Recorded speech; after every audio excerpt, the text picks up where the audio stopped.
gonna take a sip. Can't always edit it.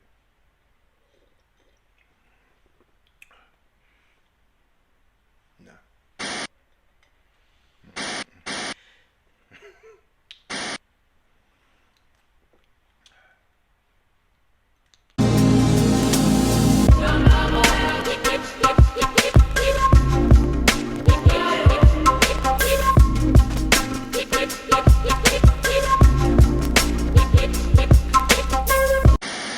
So yeah, man, this is why we're here. A YouTube page, I guess. LBXRE is me. Leland meets real estate.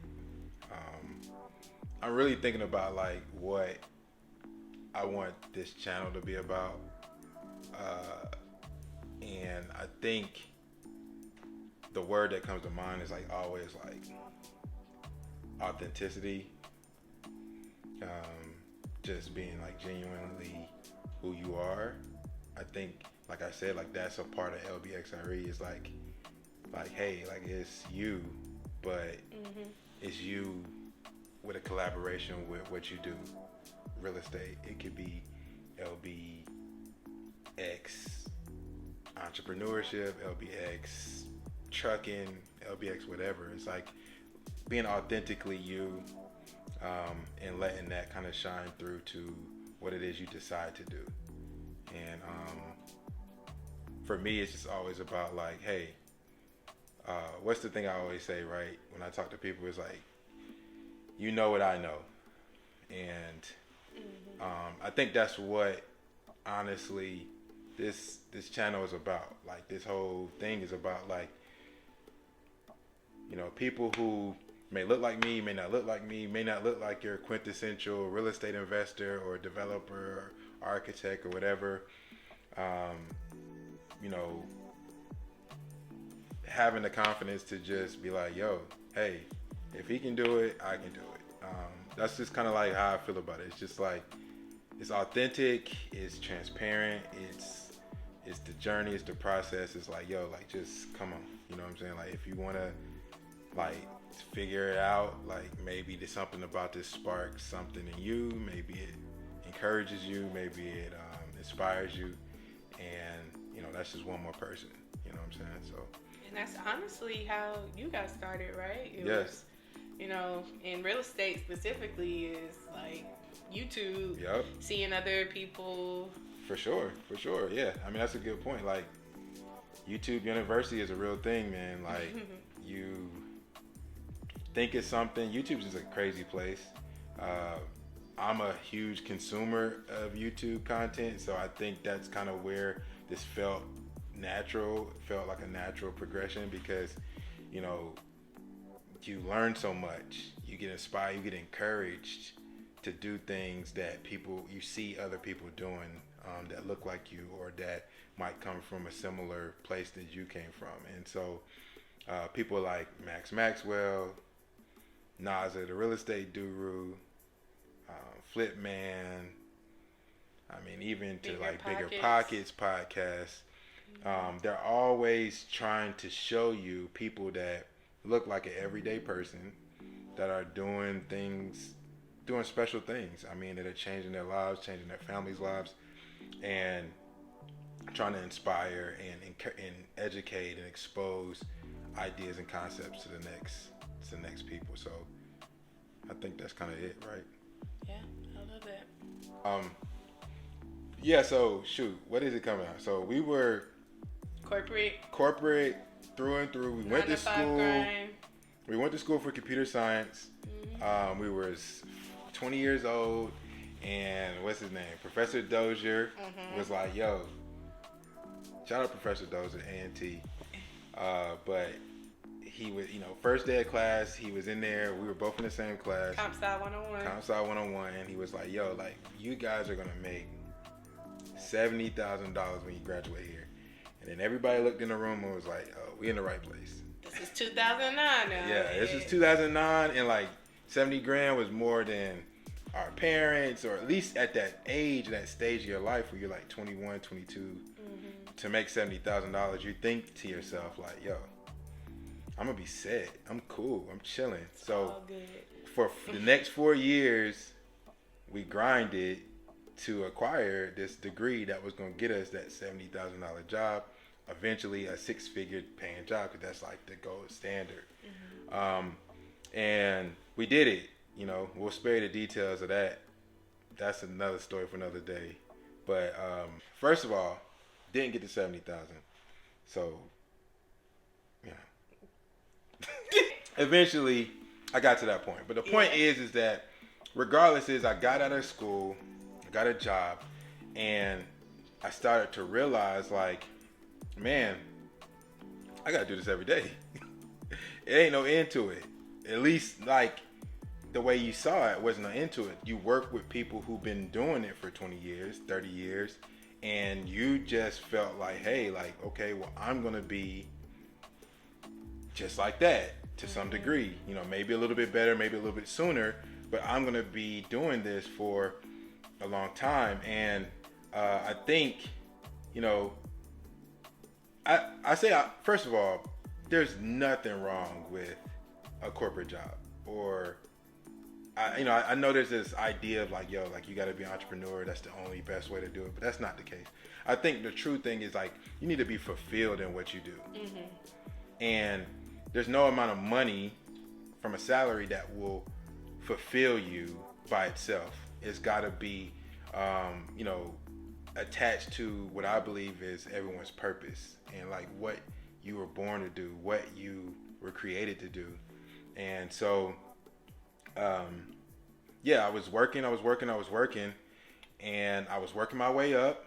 I mean, shoot, quickly, we jumped up. Probably by the time we were like 25, 26, we were both making six figures in tech. Yeah. And we were, you know, technically on paper, we were doing great. Like we were killing it. But inside, it didn't feel like that.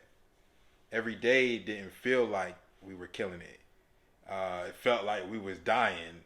The one that, like, the straw that broke the camel's back was like a conversation I had with a senior coworker who was like, yeah, like, man, I got hired here in like 1990, and I was like, what? 1990, that's when I was born, right? So at this time, I'm like probably like 26, 27, and I'm like, okay, so for the next 26, 27, 30 years, I'm gonna be doing what this guy's doing. Now, I'm a great guy, but the idea of doing that particular job, how drained I was, how a little piece of me was dying every day, I didn't feel like I was really maximizing my gifts and my talents. And I felt like I had more to give to the world. It was scary to me. And I don't know, I just couldn't wrap my mind around the idea of doing that. And so, long story short, skip some other little things, you know, conversations with the wife, and, you know, just thoughts about like what it is, because she's doing the same thing, right? She's killing it in her role, you know, but just not feeling it. You know, we just started thinking about like what can we do other than this, like on the side or something, to where this is not something that we have to do forever. And that's kind of the start of the journey. From that point on, we just started to investigate other ways of making a living that didn't involve what we were actually doing, and then in the hopes that we would find something that resonated with us internally. And yeah, I mean, I started a tech company, an app company. I was like, yo, well, cool, this is easy. It's in your lane. It's in my lane. I know how to code a little bit. Let's do an app, and it'll be successful, because why not? And went down this path of doing this tech startup. Got one of my boys from college, like, yo, let's do this. And like, all right, cool. We didn't know what the heck we was doing. I you know, made a pitch deck, crunched all the numbers because I'm an analytical guy. I'm still an engineer by nature, so I'm always trying to think and break and strategize stuff. So I'm thinking I got the game plan, making mock-ups and wireframes, and actually even pitched or like applied for a incubator program. City Startup Labs, very dope program. Shout out Henry Rock. Shout out to them, very dope. I learned a lot in that process, and the most important thing that I learned was that probably wasn't it for me. We got about yay far, and I realized that I was really kind of doing it for the wrong reasons. Kind of the same reasons why I was working in corporate was kind of the same reasons why I was doing this app. It was just like it felt like the right thing to do logically. But what I found was that it was still kind of empty, or I wasn't passionate about it enough to kind of like push me over the obstacles that you face quite often when you're trying to start a company. It's a lot of obstacles, and if you don't kind of love what you're doing, or at least are fulfilled in it, or at least it's easy to you, that will kind of burn you out very quickly, and that's what it did. So I learned a lot from that, just by the understanding of like how to set up a business, how to get customer acquisition costs,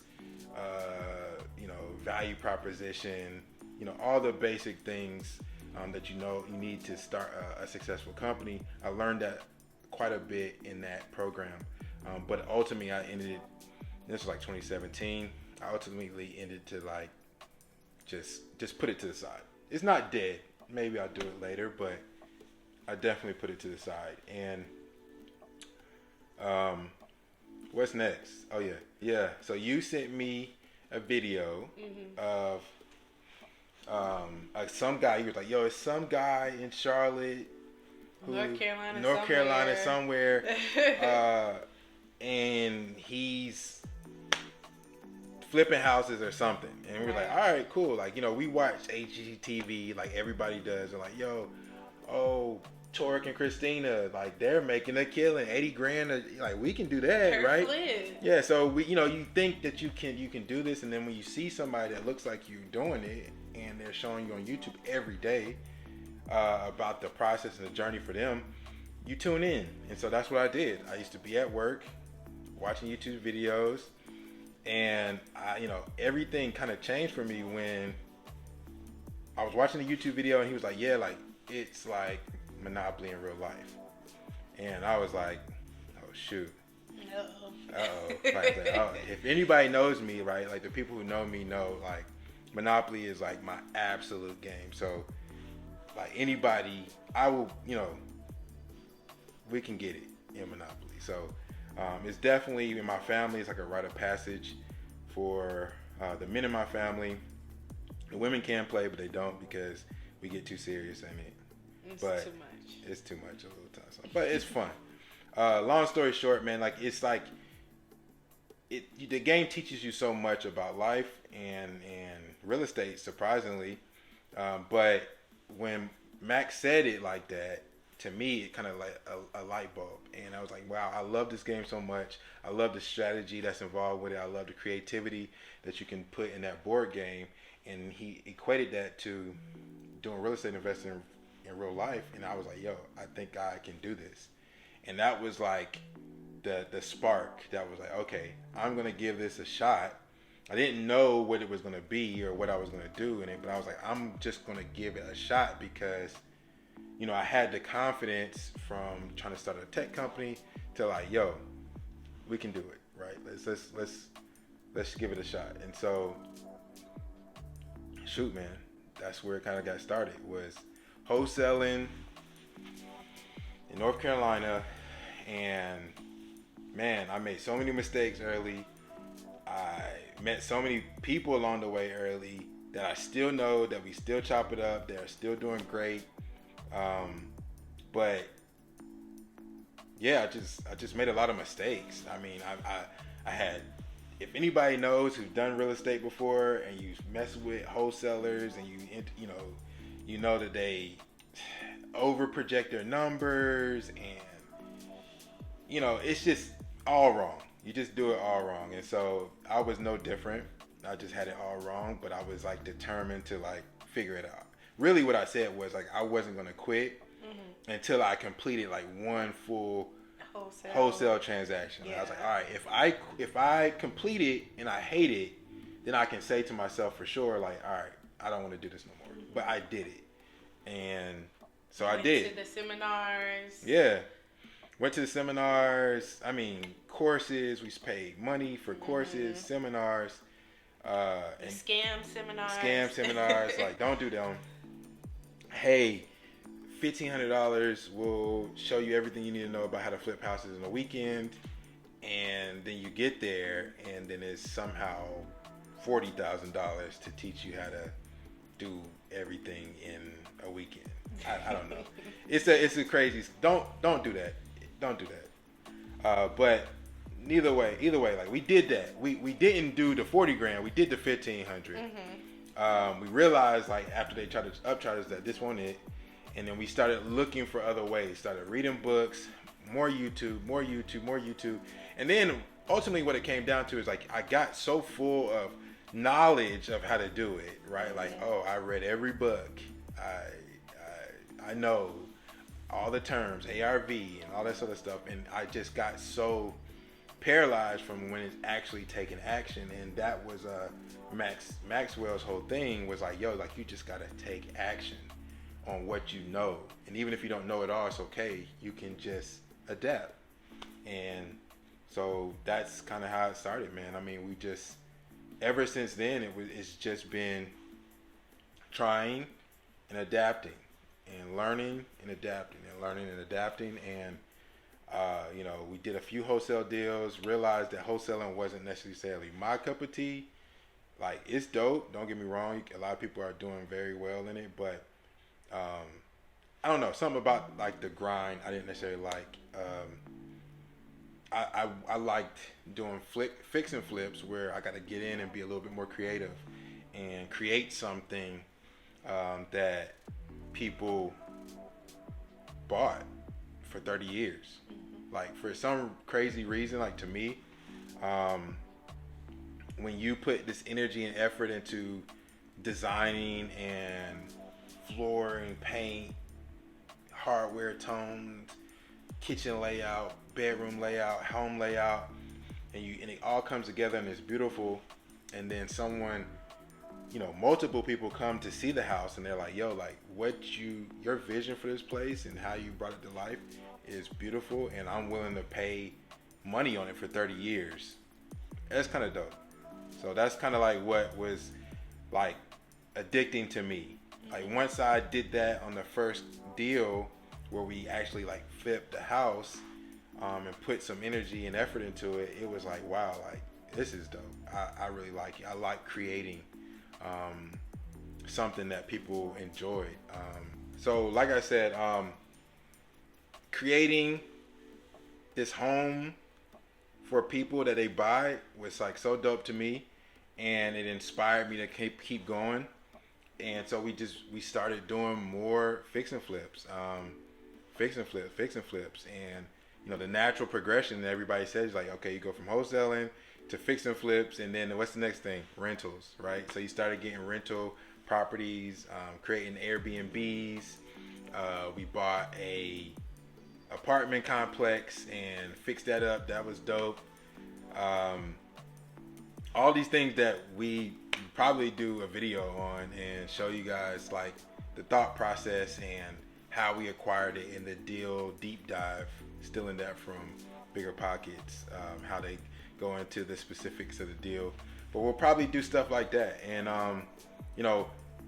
my whole thing is about, like, at least for real estate perspective, because I like it, and not everybody cares or likes it enough for that. They might just be like, yo, I just want passive income, and cool, like that's all cool too. But for me, it's like I wanted to do every part of real estate. I wanted to do wholesaling, I wanted to do fix and flips, I wanted to have rentals and apartment complexes and office buildings and high rises and I don't know, gas stations, school, church, whatever, right? Like, I just want to be able to know that if I seen a space that I could do something with it, that people would enjoy, that would make money, that would be successful. That's what is intriguing to me about real estate. And so as we are on this journey, we're probably like, we're about 4 years into it, but in my mind, I feel like we just begin. We're just beginning, and we're trying to get more into commercial space. We have a small apartment complex, which is technically commercial, but we're looking to get into bigger things, office buildings, and just do things that are like outside the box, and that they will have impact in a community, have impact in someone's life. Real estate has that ability, and that's what this is about. This channel is about the journey of that, like learning what it takes to kind of get into these different avenues and these different spaces. And yeah, so if you care, if you like that kind of stuff, I mean, follow along. Like, I would say like and subscribe, but that feels a little YouTubey for me. So hey, if you like it, join. If you don't, it's cool. But this is what this is about. I hope you enjoy it. I hope you learn something from it. I hope you become encouraged by it to do, your own collaboration with whatever it is that you want to do. And shoot, let's get it. Peace.